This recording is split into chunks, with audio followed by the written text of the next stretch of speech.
Entre la Guinée et le Mali, qui a copié le drapeau de qui? Bonne question, parce qu'en vrai, leurs drapeaux se ressemblent énormément. 3 bandes verticales rouges, jaunes et vertes. Mais il y a une petite subtilité. Je t'explique. On commence par la Guinée. En 1958, c'est le seul territoire d'Afrique francophone à dire non à la France, lors du fameux référendum de De Gaulle. Ce non courageux mène à une indépendance immédiate. Et pour marquer cette nouvelle ère, la Guinée adopte un drapeau symbolique. Rouge à gauche, jaune au centre, vert à droite. Chaque couleur a un sens.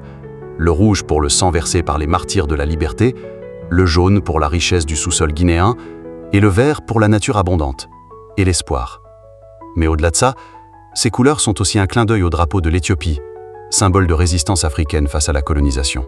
De son côté, le Mali, qu'on appelait à l'époque le Soudan français, n'est pas encore indépendant, mais il a d'autres projets.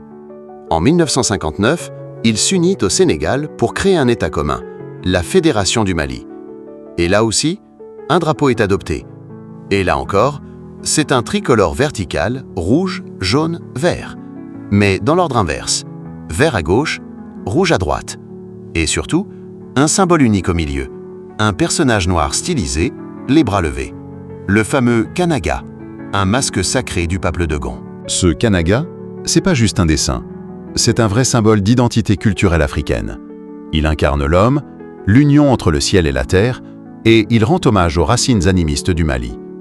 C'est aussi une manière pour les leaders de l'époque, notamment Léopold Sédar Senghor, de mettre en valeur la négritude, ce mouvement intellectuel qui prônait la fierté noire et la culture africaine.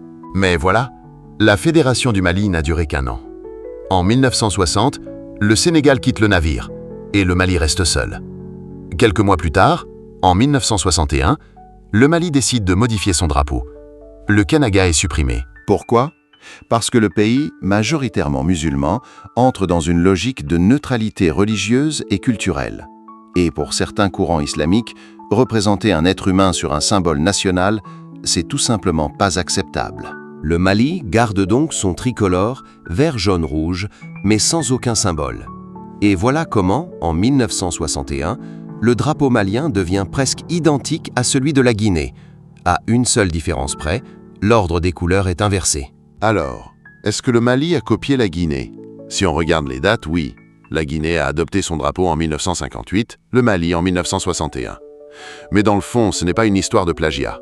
Les deux pays ont bu à la même source, celle du panafricanisme, de la résistance à la colonisation et du rêve d'une Afrique unie, fière de ses symboles. Cette ressemblance, au lieu de diviser, rappelle au contraire que la Guinée et le Mali ont partagé un même combat, une même vision, et pendant un temps, même un même drapeau. C'est pas une copie. C'est presque une déclaration d'alliance imprimée en tissu.